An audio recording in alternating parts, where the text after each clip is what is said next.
Hi, I'm Dano Holcomb from Root Down Food Truck, and today I'm going to share with you one of my favorite recipes. Our version of street food takes the best local and regional ingredients and transforms them into fantastic Creole, Southern, and soul-influenced comfort food.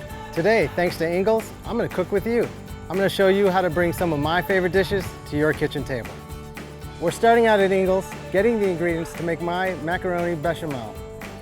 Remember, you can get a list of ingredients for this recipe and others at inglestable.com. You can print it off at home or pull it up on your phone when you get to the store. Let's get cooking.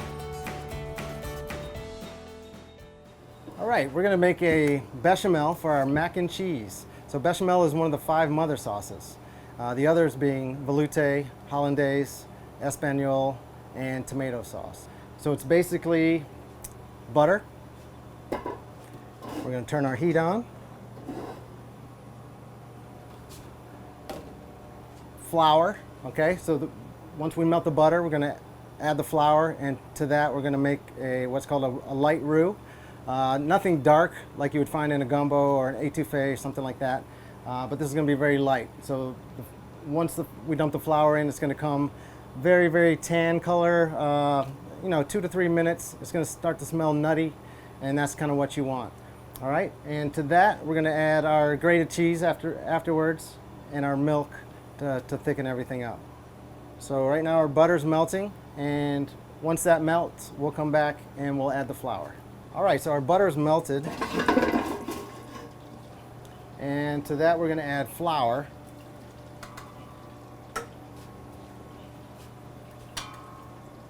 And the flour is going to add depth, okay? It's going to add some thickness to it.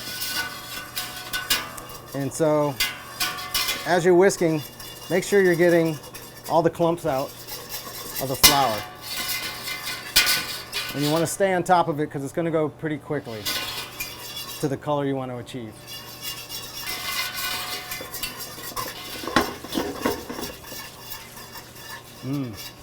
Smell that nuttiness. So we're almost there. Our fat of choice this time is butter, obviously. Butter has a lower smoke point than oil does, so that means it's going to burn a lot quicker. So you really have to whisk it and keep on top of it. Whereas if we were using oil, the oil would let you stretch it a little bit more with the heat. So this is about the color we want to achieve right here. It's called a white roux. Okay, so to that we're going to add milk. Now what milk will do, it'll react with the flour, and this will start to thicken up. So you don't want to add all the milk at once, you want to add a little bit at a time. And you can see how it bunches up, and it's already thickening nice. All right. So again, you want to make sure you get all those clumps out. You don't want any dark brown bits because that means your roux has burned and not good. That means you're going to have to start over. All right, so this is already starting to become pretty thick.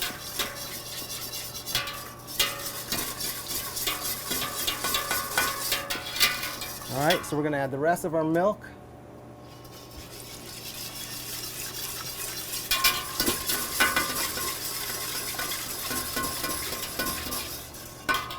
All right, so typical bechamel, traditional bechamel might have some finely diced onions, but all would probably have a little pinch of nutmeg, which we're going to add here.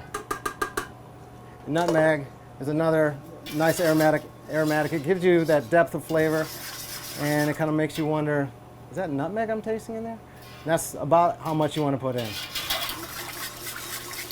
All right, so we're going to let this thicken up. Now since this is going to be mac and cheese, everybody or most people enjoy a nice creamy mac and cheese, which is what we try to do. All right, so you can stop, which means to take this off the heat once you think it reaches its desired thickness. Okay, so I want it a little thinner, so our ratio from butter to flour is a little higher on the butter side. So we want it a little richer and a little thinner. All right, so we're almost there.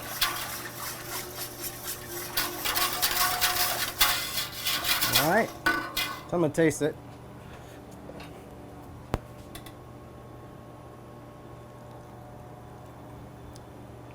Pretty good. All right. We're about ready to add our cheese. We're gonna let this thicken for about another minute, minute and a half. So our bechamel has come to the desired thickness. One way to check is to stick a spoon down there, and you want to coat the back of the spoon. All right. See how it's slowly running and barely sticking? That's about where you want it. That's called nappe, and that's the desired thickness we're trying to reach. So to that, we're going to add our cheddar cheese, already grated. Okay. And we're going to whisk that in. Now I haven't added salt yet, and the reason why is this cheese has a lot of salt in it. So we want to taste that afterwards, and if we decide that we need more salt, we can always add more salt. All right. I always like to add a little hot sauce to mine. Maybe a lot of hot sauce. All right. Whisk that in. So I'm going to taste this.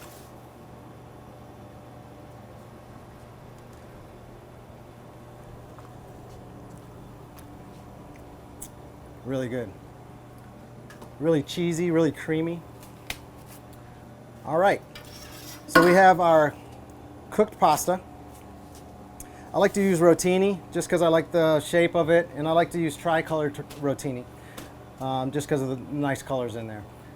So we have our bechamel, and now we're just going to dump completely over our pasta.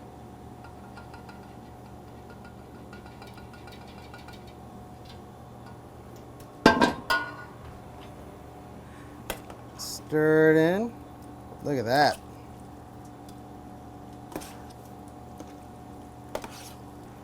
All right, that looks great. Came up with this recipe. It was basically an error on my part. I was trying to make mac and cheese croquettes, and I got the recipe way, way off. And they never set. When I dropped them in the fryer, they exploded. And then I just tasted the base, and I was like, well, might as well just go with mac and cheese bechamel instead of trying to make this fancy stuff. So that's basically how I came up with it. Well, we're out of time for today, but I want to thank you so much for joining us here at the Ingles table. Remember, you can find this recipe, videos, photos, and more at the website inglestable.com. Until next time, I'll see you online.